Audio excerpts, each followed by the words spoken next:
Et nous sommes toujours avec notre experte Sophie Janvier, diététicienne, nutritionniste. Et nous sommes ravis d'accueillir Henri Guittet. Bonjour. Bonjour. Vous êtes fondateur de Glaced, vous êtes artisan glacier à Paris. Ça se situe où votre boutique? On a 3 boutiques, dans le 9e, dans le 5e et dans le 15e.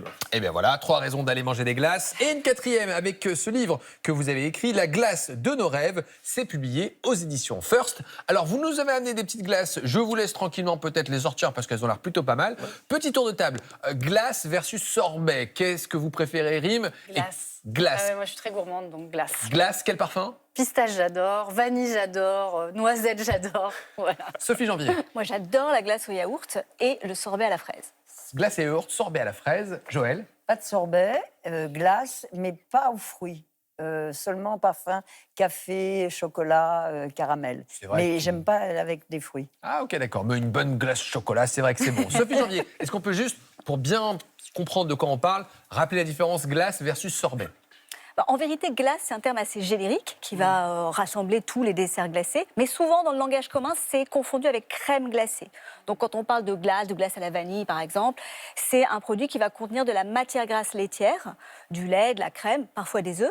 À l'inverse du sorbet, qui, lui, va contenir de la purée de fruits, de l'eau et du sucre, principalement. Il y a la glace à l'eau, qui va être à peu près sur le principe du sorbet, mais souvent, c'est fait avec des jus concentrés, voire des arômes naturels ou artificiels. Et le granité, c'est un peu un sorbet aussi, mais qu'on va avoir râpé un petit peu avant. Voilà. Henri Guittet, vous êtes artisan glacier. Exactement. Alors, qu'est-ce que vous avez comme type de glace? Qu'est-ce que vous faites justement dans votre boutique? Nous, en fait, notre axe de création, c'est on fait des alliances. Donc là, on fait une alliance entre l'orange sanguine et la bergamote. Orange sanguine, bergamote, ok. Alors, quelque chose de très rafraîchissant, donc pas du tout sur la pistache. Là, ça c'est... Mais raffiné, voilà. Ouais. En fait, le but, c'est de créer des parfums qui ont un sens et d'allier, en fait, un arôme, un fruit, un légume, une épice, parfois un alcool avec modération, ou des infusions de plantes et de feuilles. Donc ça, c'est la première. Orange sanguine, bergamote. Ouais. Et donc, du coup, qu'est-ce qu'on trouve dedans exactement? Orange sanguine, bergamote, eau, sucre. Basta. Voilà. Donc, liste d'ingrédients très courte, la liste simple, courte, efficace. Elle est compréhensible par tout le monde, elle est reproduisible à l'infini en cuisine, chez soi, pas de problème.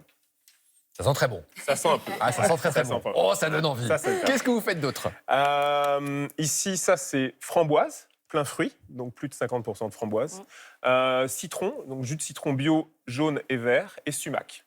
Donc sumac, c'est une épice qui a un côté qui acidifie un petit peu le sorbet framboise et qui fonctionne très bien avec les enfants. Très bien. Ah ben voilà, allez hop, c'est parti. Allez, c'est parti. Et on appelle ça la dirty berry. Exactement. On sort des pleins fruits, framboise. On lui donne un petit nom. Chaque parfum, on leur donne un petit nom dérivé de la culture rock. Et ça, on a Pump Up the Volume, d'accord? Là, on en met un petit peu plein le cornet. C'est mangue et piment d'Espelette. Donc là, le but, en fait, nous aussi, c'est d'essayer de travailler les parfums un petit peu comme des cocktails et d'essayer de réveiller un peu la mangue qui parfois à haute dose est un peu douceâtre, d'accord? Mais en fait, ce que vous faites, c'est que vous essayez plein d'épices, plein de fruits et vous testez. On a un grand fait-tout, on jette tout dedans et après on regarde. Oui, en fait, il y a beaucoup de recherche et de développement sur ce qu'on veut faire passer comme message et comme goût et travailler aussi sur le niveau de sucre et la perception sucrée, d'accord? Parce qu'une glace a besoin de sucre pour être correcte, pour tenir. Mais on peut jouer sur la perception sucrée en choisissant de travailler l'acidité avec le sumac ou le côté un peu épicé avec le piment d'Espelette. Alors, vous faites de l'assaisonnement un peu. On fait un peu de la cuisine glacée. Oui. Exactement. Alors, on va revenir justement, parce que vous avez 2 autres glaces qu'on a vraiment pas mal. Donc, une au popcorn qui me fait un peu de... Celle-là, c'est la... Mais avant ça, Sophie, est-ce qu'on peut peut-être rappeler la différence sur le plan calorique entre la glace et le sorbet, parce qu'on entend que l'une est plus sucrée que l'autre, ou l'une est plus grasse que l'autre. Oui, on va regarder ça dans le détail. Donc, en fait, en termes de calories, c'est vrai que le sorbet va être un petit peu moins calorique. En général, pour une boule de 50 grammes, on sera autour de 60 à 75 grammes. Pourquoi c'est moins calorique? Parce qu'il n'y a pas de matière grasse par rapport à la crème glacée qui, elle, en contient pour une boule à peu près l'équivalent de 3 à 6 grammes, à peu près l'équivalent d'une cuillère à soupe de crème. En revanche, le sorbet est souvent un petit peu plus sucré, 12 à 14 grammes de sucre pour une boule, ce qui fait à peu près 2 à 3 morceaux de sucre. Donc voilà, les principales différences entre crème glacée et sorbet. Mais quand on achète une glace industrielle, il ne faut pas se fier qu'à ses valeurs nutritionnelles. Il faut aussi regarder sur les étiquettes la liste des ingrédients. Et c'est important d'acheter un produit dont le premier ingrédient soit de la matière grasse laitière, du lait, de la crème pour une glace ou crème glacée, soit du fruit pour un sorbet. Donc pour un sorbet, il faudrait minimum 25 à 45% de fruits. On aura au-delà de 45% un sorbet dit plein fruit. Et puis pour les crèmes glacées, il faut au moins 5% de matière grasse laitière. Attention à la teneur en sucre et en lipides qui peut vite grimper. Au-delà de 22 grammes, c'est quand même un peu beaucoup pour 100 grammes. Et au-delà de 15 grammes de lipides, c'est quand même aussi un produit très gras. Regardez bien la longueur de la liste. Moins il y a d'ingrédients, mieux c'est. Il y a souvent la présence de sirop de glucose, fructose ou d'autres additifs comme émulsifiants, stabilisants. Et ça en fait, dans ce cas-là, des produits ultra transformés. Et c'est souvent le cas, malheureusement, au supermarché. Alors là, c'est vrai, je regardais la liste d'ingrédients. C'est vrai qu'elle est très courte, 4, 5, 6 ingrédients. Et que des ingrédients qu'on retrouve à la maison avec le popcorn. Avec le popcorn. Glace popcorn. Ouais, lait, crème, sucre, jaune d'œuf, parce qu'il en faut un peu pour apporter ce côté, à la fois le goût, mais aussi le côté émulsifiant, et popcorn. Popcorn maison, on a une machine à fêtes foraines, on fait du popcorn, on le fait infuser. Sérieux, c'est tout? Classique. Ouais. Incroyable. Un peu de caramel maison et après roule. Ça, c'est une glace de soirée télé. Ah, mais le problème des pots, c'est qu'en général, Sophie Janvier, ce qu'on fait, c'est qu'on le prend à la cuillère. C'est ça le problème. Et moi, je termine ce pot en 2 jours. Ouais. Le truc, c'est la modération, en fait, vaut là-dessus. Exactement. C'est vrai que les glaces, on a tendance parfois à les manger en dehors du repas. C'est le petit plus qu'on va dans la soirée, devant une série. Et effectivement, il y a certains pots, alors je ne sais pas pour celui-là, mais certains pots de glace industrielle, ça peut friser les 1000 calories le pot. Hein. Oh là là. Donc il faut quand même faire un petit peu attention et y aller avec modération. Une boule ou 2 boules, c'est déjà très bien.